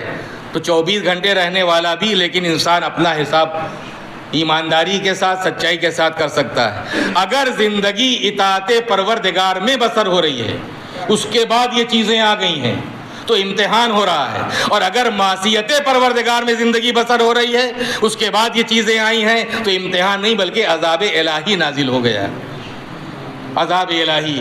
لیکن کب اللہ کا عذاب نازل ہوتا ہے؟ کفران نعمت کے ساتھ، اور یقیناً اس پروردگار کی کیسی کیسی نعمتیں، ہمارا پورا وجود اس کی نعمتوں سے مالا مال ہے، اور کتنی قیمتی نعمتیں اس نے ہمیں عطا کی ہیں، ہم تو اپنے وجود ہی پر غور نہیں کرتے۔ کتنی قیمتی نعمتوں سے ہمارا پورا وجود مالا مال ہے۔ یہ دماغ میں جو سوچنے اور سمجھنے کی صلاحیت ہے، کیا یہ اللہ کی نعمت نہیں ہے؟ اگر ہم مجنون ہوتے، دیوانے ہوتے، پاگل ہوتے، یہ کتنی بڑی نعمت ہے، اور اس دنیا کے لوگ اس کی کیا قیمت لگائیں گے؟ کوئی ہے اس کی قیمت؟ یہ آنکھوں میں جو قوت بصارت ہے، کیا یہ اللہ کی نعمت نہیں ہے؟ یہ کانوں میں جو قوت سماعت ہے، کیا یہ اللہ کی نعمت نہیں ہے؟ یہ ناک میں جو قوت شامہ ہے، کیا یہ اللہ کی نعمت نہیں ہے؟ یہ زبان میں جو قوت ذائقہ ہے، کیا یہ اللہ کی نعمت نہیں ہے؟ یہ ہاتھوں میں جو قوت لامسہ ہے، کیا یہ اللہ کی نعمت نہیں ہے؟ تو ہمارا پورا وجود ہی اس کی نعمتوں سے مالا مال ہے، اور بیش قیمت نعمتیں جن کی قیمت کا دنیا کے لوگ اندازہ لگا ہی نہیں سکتے. اور اپنے وجود سے الگ ہٹ کے ماں اللہ کی نعمتوں میں سے ایک نعمت، باپ اللہ کی نعمتوں میں سے ایک نعمت ہے. خدا کی قسم وہ ماں ہے جو خون جگر پلا کے ہمیں پالتی ہے، وہ باپ ہے جو اپنی شفقت و محبت کے سائے میں ہمیں پروان چڑھاتا ہے. اگر یہ والدین نہ ہوں تو انسان نہ جانے کب ایڑیاں رگڑ کے دنیا سے رخصت ہو جائے، لیکن اللہ نے محبت کا وہ ڈوز ماں کو پلا دیا ہے. اور ظاہر ہے کہ اللہ نے اپنے رحم کا، اپنی رحمت کا ایک حصہ جب ماں کو دیا تو ماں اتنی مہربان ہے کہ وہ پروردگار اپنے بندوں پر کتنا مہربان ہوگا. ایک صلوات بھیج دے محمد و آل محمد. جب باپ اس قدر شفقت و محبت کا برتاؤ کرنے والا ہے، یہ محبت جو باپ کے دل میں اولاد کے لیے آتی، کون ہے عطا کرنے والا؟ وہی عطا کرنے والا. تو جب باپ اتنا مہربان ہے تو وہ مالک کتنا مہربان ہوگا، وہ کس قدر شفقت و محبت کا برتاؤ اپنے بندوں کے ساتھ کرنے والا ہوگا. تو ماں باپ بھی اللہ کی نعمتوں میں سے ایک نعمت ہیں. جائز طریقے پر آیا ہوا پیسہ اللہ کی نعمتوں میں سے ایک نعمت ہے. بھائی بہن اللہ کی نعمت ہیں. اچھے پڑوسی اللہ کی نعمت ہیں. نیک زوجہ اللہ کی نعمت ہے. صالح اولاد اللہ کی ایک نعمت ہے. یہ سب نعمتیں ہی تو ہیں، یہ سب نعمتیں. لیکن سب سے عظیم نعمت کیا ہے؟ سب سے عظیم نعمت ہے وہ سلسلہ ہدایت. رسول ہمارے لیے نعمتوں میں سے سب سے بڑی نعمت، نبی اللہ کی نعمتوں میں سے ایک نعمت، امام اللہ کی نعمتوں میں سے ایک نعمت ہے. اور شاید یہی وجہ ہے کہ صادق آل محمد امام جعفر صادق علیہ السلام نے ایک شخص آ کر سوال کرتا ہے مولا سے کہ مولا بتائیے، یہ جو قرآن مجید کی آیت ہے کہ ثم لتسألن یومئذ عن النعیم، کہ پھر ہم تم سے اس دن یعنی قیامت کے دن نعمتوں کے بارے میں سوال کریں گے، مولا وہ نعمتیں کون سی ہیں؟ امام نے فرمایا یہ عام لوگ کیا کہتے ہیں، یہ بھی تو قرآن پڑھتے ہوں گے، اس آیت کو پڑھنے کے بعد یہ کیا کہتے ہیں؟ آنے والا کہتا ہے مولا کہتے ہیں کہ کھانے اور پینے کا حساب ہوگا. تو امام نے فرمایا کہ ہرگز نہیں. اس منعم حقیقی کی یہ شان ہی نہیں ہے کہ وہ دسترخوان نعمت بچھائے، کھلائے بھی اور حساب بھی لے، کہ وہ دسترخوان نعمت بچھائے، کھلائے بھی اور حساب بھی لے. اور حقیقت یہ ہے کہ یہاں کوئی شریف آدمی ایسا نہیں کرتا کہ اپنے دسترخوان پر اپنے گھر میں مدعو کرنے کے بعد، کھلانے کے بعد حساب لیتا پھرے، بتائیے آپ نے کتنی روٹیاں کھائیں، کتنی بوٹیاں کھائیں. تو جب ایک شریف انسان ایسا نہیں کرتا جو شرافتوں کا پروردگار ہے، تو کیا حساب لے گا؟ کھانے پینے کا حساب ہم جیسے کیوں لینے لگا وہ کھانے پینے کا حساب؟ مولا نے فرمایا کہ نہیں، اس نعمتیں دینے والے خدا کی یہ شان ہی نہیں ہے کہ وہ دسترخوان نعمت بچھائے، کھلائے بھی اور حساب بھی لے. اور حقیقت یہ ہے کہ بھائی آپ لوگوں کا حساب مضبوط ہے، پڑھے لکھے لوگ ہیں، ہم تو ہاتھ جوڑ لیں گے. پروردگار پوری زندگی کھانے پینے کا ہم ایک ہفتے کا نہیں دے سکتے. پوری زندگی کا حساب ہم کیسے دیں گے کہ ہم نے کتنا کھایا اور کتنا پیا؟ اور ایک ذہن میں اس بات بھی آتی ہے کہ وہ حساب لے گا بھی نہیں، کھانے پینے کا لے گا بھی نہیں، اس لیے کہ جو ہماری فطرت ہے وہ اسی کی پیدا کی ہوئی، ہمارا جو نیچر ہے اسی کا خلق کیا ہوا ہے. ہماری فطرت میں اس نے بھوک رکھی ہے، تو جب اس کی فطرت جو پیدا کی ہوئی ہے، فطری طور پر جب اس نے ہماری فطرت میں بھوک رکھی ہے، اب اپنی اس فطری خواہش کو پورا کرنے کے لیے اس کے حکم کے مطابق ہی صحیح ہم جائز بھی حلال بھی پاک کھا رہے ہیں تو کاہے کا حساب ہے؟ اور حسب ضرورت کھا رہے ہیں. اس نے ہماری فطرت میں پیاس رکھی ہے، تو جب فطرت میں پیاس رکھ دی ہے تو پیاس میں پانی چاہیے نہیں پانی چاہیے. اب اپنی اس فطری خواہش کو پورا کرنے کے پانی کا حساب ہوگا. اسی لیے مولا نے فرمایا کہ وہ حساب نہیں لے گا، اور حقیقت یہ حساب نہیں لے گا، لیکن ہاں حساب دینا پڑے گا جو ہم برباد کر رہے ہیں. جو نعمتیں ہم کھانا اگر ہم برباد کر رہے ہیں، وہ چاہے بنام تبرک برباد ہو، چاہے عام طور پر کھانا. تبرک تو ہے ہی محترم، لیکن جو روزمرہ ہم استعمال کر رہے ہیں یہ بھی محترم ہے، یہ بھی قابل احترام ہے. لہٰذا اگر یہ بھی برباد ہو رہا ہے تو حساب دینا پڑے گا. پانی جو ہم برباد کر رہے ہیں اسے دینا پڑے گا. جب سے ویسٹرن کلچر آ گیا ہے، ظاہر ہم ہو یا آپ، کہنا تو آسان ہے لیکن ہو نہیں پاتا. ایک بار واش بیسن پر کھڑے ہو کے ٹوٹی کھول دی، کون بار بار بند کرتا؟ یعنی ایک وضو جو آدھے لوٹے میں ہو جاتا تھا آج تقریباً ایک بالٹی میں ہو رہا ہے.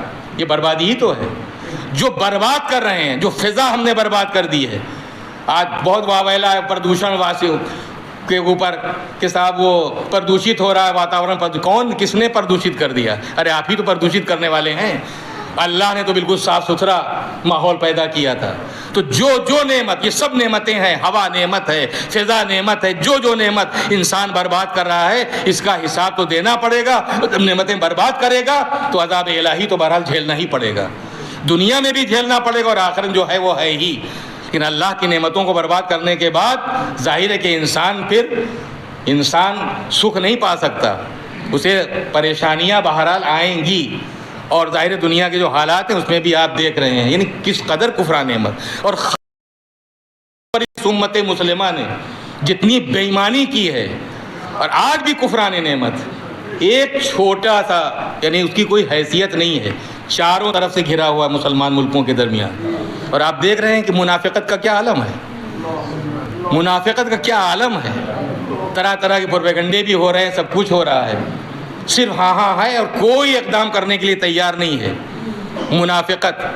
اور جبکہ قرآن مجید کی یہ سب وہ ہیں جو قرآن کے دعوے دار ہیں کہ ہم قرآن پر ایمان رکھتے ہیں. قرآن مجید ہی میں سورہ بقرہ کی کھلی ہوئی آیت ہے وَلَن تَرْضَ عَنْكَ الْيَهُودُ وَلَا النَّصَارَىٰ حَتَّىٰ تَتَّبِعَ مِلَّتَهُمْ کہ ہرگز یہ تم سے نہ یہودی راضی ہو سکتے ہیں اور نہ نصارہ جب تک تم ان کی ملت کا اتباع نہ کر لو.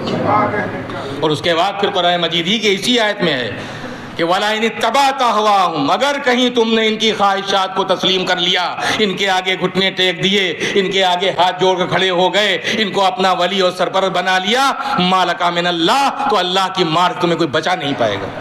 مِن ولی ولا نصیر. پھر نہ تمہارا کوئی ولی ہوگا اور نہ مددگار ہوگا. ظاہر ہے کہ منافقت کی انتہا ہے اس وقت. منافقت کی انتہا ہے.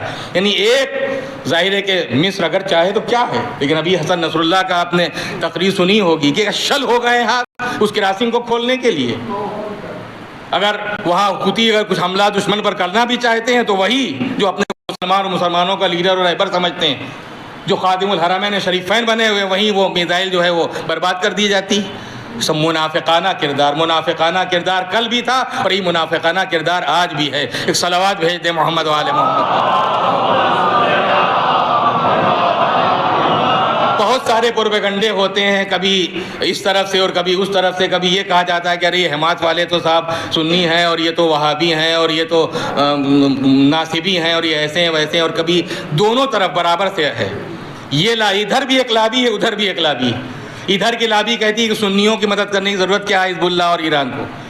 ادھر کی لابی یہ کہتی ہے، آپ نے سنا ہوگا لکھنؤ سے ابھی ایک بیان آیا ہے کہ یہ ہمارے کبھی دوست ہو ہی نہیں سکتے، وہ تو ایران میں خامنئی نے حماس والوں کو بھڑکا کے سنیوں کا قتل عام کرانا چاہا تھا، قتل عام کرا دیا. تو بار بار اب دونوں برابر آگ لگی ہوئی. ادھر یہ پروپیگنڈا کر رہے ہیں ادھر وہ پروپیگنڈا کر رہے ہیں. لیکن کچھ بھی ہو ہم تو مولائے متقیان امیر المومنین علی ابن ابی طالب علیہ الصلاۃ والسلام کی ولایت کا اقرار کرنے والے الحمدللہ ہیں. اور جب تک زندہ ہیں انشاءاللہ اس ولایت پر باقی رہیں گے. یہ ہماری دعا ہے. امیر المومنین کی وصیت ہے کہ ہمیشہ مظلوم کے ساتھی بنے رہنا، ظالم کے دشمن بنے رہنا. اور یہ ہماری تاریخ گواہ ہے، پوری تاریخ گواہ ہے. اور یہ ہماری انٹرنیشنل بین الاقوامی جو ہماری لیڈرشپ ہے یہ اس کا احسان ہے پوری دنیا پہ کہ آج تک ہمیشہ اس نے مظلومین کا ساتھ دیا ہے، ظالمین سے نفرت کی ہے، ظالمین سے ٹکر لی ہے. کل بھی ہمارا کردار وہی تھا، آج بھی ہمارا کردار وہی ہے. ایک صلوات بھیج دیں محمد والے.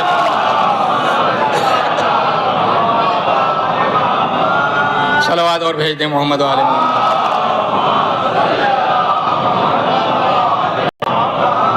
تو جو چیزیں اللہ نے امتحان کا ذریعہ قرار دی انہی چیزوں کو عذاب کا ذریعہ. میں نے کہا کہ اگر اطاعت پروردگار کے ساتھ یہ چیزیں ہیں تو امتحان ہے، اور اگر معصیت الہی کے ساتھ یہ چیزیں تو پھر عذاب ہے. لیکن عذاب سے بس آخری بات، عذاب سے چھٹکارا کیسے حاصل ہو؟ اگر عذاب سے ہم چھٹکارا چاہتے ہیں تو دائرہ ابدیت میں انسان داخل ہو جائے، بندگی کے دائرے میں داخل ہو جائے. اور یہ عبدیت اتنی بلند ہے، اتنی عظیم ہے، نبوت، رسالت، امامت سے بھی شاید افضل ہے۔ علماء کرام تشریف فرما، اس لیے کہ عبد ہونے کے بعد ہی پروردگار کسی کو نبی بناتا ہے، کسی کو رسول بناتا ہے، کسی کو امام بناتا ہے۔ اگر یہ عبدیت کا مقام اور درجہ اتنا بلند نہ ہوتا تو پھر امیر المومنین منزل مناجات میں نہ کہتے کہ پروردگار میری عزت کے لیے یہی کافی ہے، میں تیرا بندہ ہوں، اور میں میرے فخر کے لیے بس یہی کافی، میرے فخر کے لیے یہی کافی کہ میں تیرا بندہ ہوں، اور میری عزت کے لیے یہی کافی کہ تو میرا رب ہے، تو میرا رب ہے۔ بہرحال فخر بھی کیا عبدیت ہی پر ہے، عبدیت پر، کہ عبدیت پر فخر کیا ہے، اور یہی عبدیت ہے کہ جو پیغمبر اکرم کی معراج تذکرہ جب ہوا تو پروردگار عالم نے نبی نہیں کہا، رسول نہیں کہا، امام نہیں کہا، حبیب نہیں کہا، نام نہیں لیا، بلکہ عبدیت تذکرہ ہے۔ سبحان الذی اسریٰ بعبدہ، پاک ہے وہ جو اپنے بندے کو لے گیا ہے، بندگی کو معراج حاصل ہوئی ہے، عبدیت کو معراج حاصل ہوئی ہے۔ اور اب پیغمبر کہاں تک گئے؟ کتابوں میں تو موجود علماء کرام تو سمجھ سکتے ہیں، لیکن ہمارے جیسے پڑھتے تو ہیں مگر دماغ یوں ہونے لگتا ہے، اس لیے کہ ہم سمجھ ہی نہیں سکتے کہ وہ مقام عرفہ، وہ بلند و بالا مقام کیا تھا، اس کا ماحول کیا تھا، کہاں تک پیغمبر کو لے جایا گیا ماورائے کائنات۔ تو ہم پڑھتے تو ہیں مگر سمجھ میں نہیں آتا، اس لیے کہ ہم اس جگہ کو سمجھ سکتے ہیں کہ جیسی جگہ ہم نے کبھی دیکھی ہو، لیکن پیغمبر جہاں تک گئے، جہاں نہ کوئی نبی گیا، نہ رسول گیا، نہ کوئی ملک مقرب گیا، وہاں کوئی کیا جانے کہ پیغمبر کس مقام تک گئے ہیں اور وہاں کا اس جگہ کا ماحول کیا تھا۔ لیکن آپ یاد رکھیں کہ پیغمبر بغیر بلائے نہیں گئے تھے، باقاعدہ طور پر بلایا گیا تھا۔ اگر بلایا نہ ہوتا تو یہ خادم لینے کے لیے کیوں آتا؟ اگر بلایا نہ ہوتا تو سواری کا اہتمام کیوں کیا جاتا؟ اگر یہ اتنے اہتمام اور انتظام سے کیوں پیغمبر کو لے جایا گیا ہوتا؟ لہذا پورے انتظام و اہتمام کے ساتھ لے جانا، خادم کا آنا، سواری کا بھیجنا، اس کا مطلب ہے کہ پیغمبر بغیر بلائے نہیں گئے ہیں، بلکہ باقاعدہ بلایا۔ اور کاہے کے لیے بلایا؟ یوں ہی نہیں بلایا۔ کیوں بلایا؟ ہے آخر کچھ تو بولے گا، کچھ تو کہے گا۔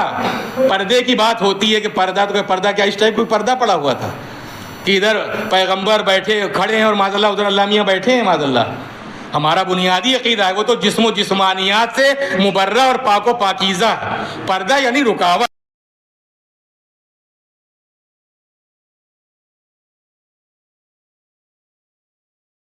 جبریل کی ہے کہ اس کے آگے نہیں جانتے جبریل کی کیا ہے، اور ایک منزل آخر خود پیغمبر اکرم کی بھی ہے، وہ حد پیغمبر کی کہ اب اس کے آگے پیغمبر بھی نہیں جا سکتے۔ پردہ یعنی یہ آہٹ، رکاوٹ، جب اس کے آگے پیغمبر بھی نہیں جا سکتے۔ میں نے کہا کہ بے مقصد نہیں بلایا ہے، لِنُرِيَهُ مِنْ آيَاتِنَا، تاکہ اپنی نشانیاں دکھلائے۔ تو نشانیاں دکھلانے کے لیے جب بلائے گا تو کچھ تو بولے گا، کچھ تو کہے گا۔ جسم و جسمانیات، اور آپ یاد رکھیں کہ معراج فقط اور فقط پیغمبر کو ہوئی ہے، صاحب معراج فقط اور فقط پیغمبر ہیں۔ یہ عدالت الہی کے خلاف ہے کہ بلائے دو کو تذکرہ کرے ایک کا، یہ عدالت الہی کے خلاف ہے کہ بلائے دو کو تذکرہ کرے ایک کا۔ بلایا ہی پیغمبر کو فقط، عبد کا ہے، یہاں دو اب بندے نہیں ہیں بلکہ اب اپنے بندے کو بلایا۔ لیکن میں نے عرض کیا کہ جب بلایا ہے تو کچھ تو دکھائے گا، بولے گا، اور آواز تو آئی ہے، آواز آئی ہے۔ ہم اپنے بچوں کو بھی جو دینیات کی تعلیم بچپن میں دیتے ہیں اس میں صفات ثبوتیہ، یعنی وہ صفات جو اللہ میں پائی جاتی ہیں، اس میں مثلا قدیم ہے، قادر ہے، حی ہے، عالم ہے، مدرک ہے، مرید ہے۔ اسی میں ایک ہے متکلم۔ متکلم کا مطلب جہاں چاہے آواز پیدا کر دے۔ جیسے جناب موسیٰ کے لیے درخت سے آواز آنے لگی تو اللہ میاں درخت میں معاذ اللہ گھس کر نہیں بیٹھ گئے تھے۔ حلول کا عقیدہ ہمارے ہاں نہیں ہے، نہ اللہ میں کوئی چیز سما سکتی ہے اور نہ اللہ کسی چیز میں سما سکتا ہے۔ تو بنیادی عقیدہ ہے ہمارا، وہ حلول نہیں کرتا۔ متکلم یعنی جہاں چاہے آواز پیدا ہو جائے، لہذا آواز تو آئی ہے، اور جب آواز آئی ہے تو آواز میں لہجہ بھی ہوتا ہے۔ ابھی آپ سوچ پڑھ رہے تھے، مرثیہ پڑھ رہے تو آپ کا اپنا لہجہ ہے، میں بیان کر رہا ہوں ابھی میرا لہجہ ہے، کوئی نوحہ پڑھے گا اس کا اپنا لہجہ ہے، کوئی کچھ کلام کرے گا، ہر کلام کا ایک لہجہ ہوتا ہے۔ لیکن جب کلام تو کیا ہے، آواز تو آئی ہے، لیکن ایک جانا پہچانا لہجہ تھا۔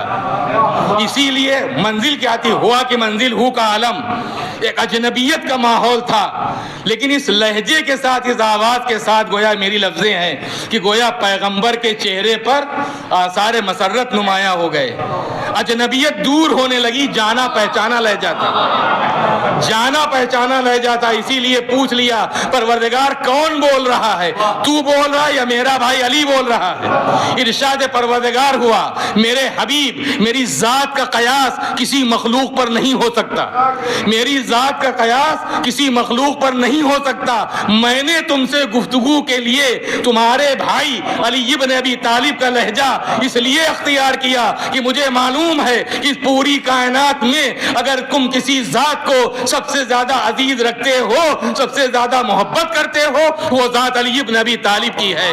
صلوات بھیج دیں محمد وآل محمد۔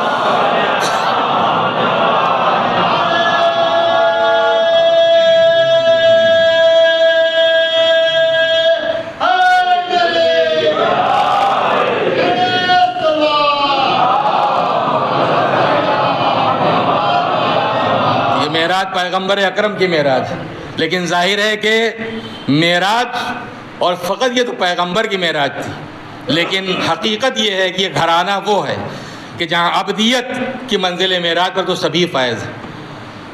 امیر المومنین نے اسی ابدیت پر فخر کیا ہے۔ ابدیت اس گھرانے کا ترہ امتیاز ہے، ترہ امتیاز اس گھرانے کا ابدیت، بندگی، اور یہی وہ ابدیت تھی جو کربلا میں نمودار ہوئی، کربلا میں ظاہر ہوئی۔ یہ ابدیت ہی تو تھی کہ سب کچھ قربان کرنے کے بعد 6 ماہ کے بچے کی خون بھری میت لیے ہوئے کبھی آگے بڑھ رہے ہیں اور کبھی پیچھے ہٹ رہے ہیں، اور ابدیت کا مظاہرہ ہو رہا ہے۔ سب قربان کرنے کے بعد، ہونے کے بعد ابدیت کا مظاہرہ ان الفاظ میں کہ انا للہ، ہم اللہ کے لیے، وَإِنَّا إِلَيْهِ رَاجِعُونَ، اور اسی کی طرف پلٹ کر جانے والے ہیں۔ روایت کے اعتبار سے 2 موقع ہیں۔ بعض روایت میں یہ ہے کہ یہ امیر المومنین نے سب سے پہلے یہ جملے اپنی زبان مبارک پر اس وقت جاری فرمائے جب جنگ احد میں جناب حمزہ کی شہادت کی خبر سنی۔ ایک روایت میں کہ جناب اپنے بھائی جناب جعفر کی شہادت پر آپ نے فرمایا، لیکن یہ طے ہے کہ سب سے پہلے یہ الفاظ مولائے متقیان کی زبان مبارک پر ہی آئے ہیں، انا للہ، ہم اللہ کے لیے ہیں، وَإِنَّا إِلَيْهِ رَاجِعُونَ، اور اسی کی طرف پلٹ کر جانے والے ہیں۔ لیکن کمال ابدیت کربلا میں اور بھی آگے ہے کہ جہاں فرماتے ہیں رضن بقضائہ، ہم اس کے فیصلے پر راضی ہیں، وہ تسلیما لامرہ، اور اس کے حکم کے آگے ہمارا سر جھکا ہوا ہے۔ مرضی مولا ہما اولا، جو بھی مولا کی مرضی ہے، جو بھی مولا کی مرضی، اپنا ہے کیا، سب کچھ اسی کا ہے۔ اگر اس کی راہ میں قربان کرنا ہے تو میرا سب قربان ہو جائے، سب کچھ قربان، رضن بقضائہ، ہم اس کے فیصلے پر راضی ہیں، وہ تسلیما لامرہ، اور اس کے حکم کے آگے ہمارا سر اطاعت خم ہے۔ ظاہر ہے کہ بیٹوں نے اپنے باپ کی ایصال ثواب مجلس منعقد کی، اللہ ان کو صبر جمیل عطا فرمائے، تمام جو خانوادے کے افراد ہیں، اور اسی کے ساتھ مرحوم کی مغفرت فرمائے، انہیں جوار رحمت میں جگہ عنایت فرمائے۔ لیکن مرنے سے لے کر اب تک میں سمجھتا ہوں کچھ سکون تو حاصل ہوا ہوگا، اس لیے کہ جب بھی کوئی جاتا ہے ظاہر ہے کہ دل بے قرار ہوتا ہے، آنکھوں سے آنسو بھی نکلتے ہیں۔ باپ شفقت و محبت کا برتاؤ کرنے والا چلا گیا ہے، ایک سرپرست دنیا سے چلا گیا ہے، تو بے قراری تو ہوتی ہے، لیکن جب کوئی اپنا آتا ہے، گلے سے لگاتا ہے، تسلی دیتا ہے، دلاسا دیتا ہے، چاہنے والے آتے ہیں تو کتنا سکون مل جاتا ہے، اس صاحب عزا کو کتنا سکون ملتا ہے۔ اللہ اللہ، جس گھرانے سے احکام شریعت نے رواج پایا تھا کہ دیکھو اگر کہیں کوئی واقعہ ثانیہ ہو جائے تو جاؤ صاحب عزا کو پرسہ دو، تسلی دو، تعزیت دو، اور دیکھو 3 دن کے گھر میں کھانا بھیجو، دیکھو ان تمہارے ہوتے ان کی یتیموں کو زحمت نہ ہونے پائے۔ جس گھرانے سے احکام شریعت نے رواج پایا تھا، اسی محافظ فریت کا جنازہ کربلا کی زمین میں بے گور و کفن پڑا تھا، بیٹا موجود مگر ہاتھوں میں ہتھکڑیاں، پیروں میں بیڑیاں، گلے میں توقے خاردار، اور اسی طرف سے گزارا گیا جدھر شہداء کے لاشیں عرض کربلا پر بے گور و کفن پڑے تھے۔ لیکن اللہ، کیا استقامت، کیا صبر، کیا استقلال، کیا ہمت، کیا شجاعت ثانی زہرا جناب زینب کبریٰ کی۔ ہونا تو یہ چاہیے تھا کہ امام زین العابدین ثانیہ زہرا کو سنبھالتے، لیکن یہاں کربلا میں ہم نے 11 محرم کو دیکھا کہ ثانیہ زہرا بھتیجے کو سنبھال رہی، کہ جب دیکھا کہ جیسے روح نکلی جا رہی تو آواز دی بیٹا کیا جان دے دو گے؟ میں تمہاری کیا حالت دیکھ رہی ہوں؟ امام نے فرمایا بوبی اماں آپ نے دیکھا ان ملعونوں نے اپنے نجس مردوں کو دفن کر دیا، ارے میرے بابا کا لاشا زمین پر پڑا ہوا ہے۔ تسلی دی، لیکن جب بہن کی نظریں مڑی اور بھائی کا ٹکڑے ٹکڑے لاشا نظر آیا تو بھی ضبط کا یارہ نہ رہا، مدینے کا رخ کر کے آواز دیا جدہ صلی علیہ ملیک السما، نانا آسمان کے فرشتے تو آپ پر نماز پڑھتے ہیں، ھذا حسین مرمل بالدماء، یہ آپ کا حسین ہے جو زمین پر خاک و خون میں بھرا ہوا پڑا ہے۔ اس موقع کی ایک روایت میں نے علماء سے سنی ہے کہ جس وقت کربلا سے قافلہ گزارا جانے لگا تو امام زین العابدین فرماتے ہیں کہ میں نے اپنی پھوپھی کو دیکھا کہ غور سے اس نشیب کو مڑ مڑ کے دیکھتی جا رہی ہیں جہاں میرے بابا کا لاشا پڑا ہوا ہے۔ 32 سال کا بھائی، 18 سال کا بھتیجا، 13 سال کا بھتیجا، بکھرے ہوئے لاشوں کے درمیان سے زینب رخصت ہو رہی، جا رہی ہیں زینب، اور مڑ مڑ کے اس نشیب کو دیکھتی جا رہی ہیں جہاں امام حسین کی لاش بے کفن پڑی ہوئی۔ پوچھ لیا امام زین العابدین نے بوبی اماں اس قدر غور سے آپ کیا دیکھ رہی ہیں؟ تو فرماتی ہیں کہ بیٹا مجھے ایک موقع یاد آ رہا ہے، اور موقع وہ تھا جب ایک دن میں صحن خانہ میں آرام کر رہی تھی کہ یکایک میری آنکھ کھلی تو میں نے دیکھا دھوپ چاروں طرف پھیلی ہوئی لیکن میرے اوپر سایہ ہے، اور جب میں نے اپنی نظریں اٹھائیں تو مجھے نظر ہی آیا کہ یہی وہ میرا بھائی تھا جو میرے اوپر اپنی آبا کا سایہ کیے تھا۔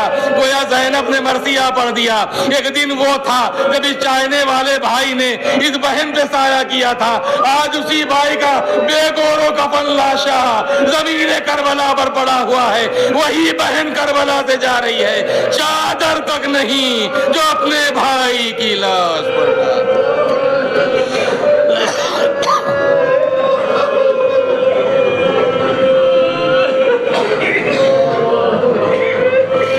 سيعلم الذين ظلموا أي منقلب ينقلبون إنا لله وإنا إليه راجعون لذنب قضائه وتسليما لأمره ربنا تقبل منا إنك أنت السميع العليم إلهي بحق الزهراء وأبيها وبعلها وبنيها کریم پروردگار اس ذکر کو مرحوم مغفور کی بلندی درجات اور ان کی مغفرت کا بہترین وسیلہ اور ذریعہ قرار دے، ہم سب کے گناہان کبیرہ و صغیرہ کو بخش دے، ہر مومن ہر مومنہ کی اور ہم سب کی تمام دینی دنیا ضرورتوں اور حاجتوں کو پورا فرما، مظلومین جہان کی نصرت و مدد فرما، ظالمین دنیا کو نیست و نابود کر دے۔ پروردگار تجھے واسطہ محمد اور آل محمد علیہ السلام کا، جو پریشان حال ان کی پریشانی کو دور فرما، جو مقروض ان کے قرض ادا ہوں، جو بیمار ہیں انہیں شفاء کامل و عاجل عطا فرما، ہمارے مرحومین جو اس دنیا سے رخصت ہو چکے ہیں ان سب کی مغفرت فرما، امام زمانہ علیہ السلام کے ظہور میں تعجیل فرما، اس دور غیبت امام میں ہم سب کو نیک عقیدوں کے ساتھ ایسے نیک اعمال انجام دینے اور ایسا نیک کردار اپنانے کی توفیق دے کہ ہمارا شمار اپنے زمانے کے امام کے سپاہیوں میں ہو جائے۔ گزارش ہے کہ سید محمد نور الدین اکبر باقر جائسی مرحوم ابن سید فقیر شبر مرحوم کے لیے سارے ثواب فرما دیں۔ ایک بار سورہ ہم، 3 بار سورہ قل اللہ کی تلاوت فرمائیں۔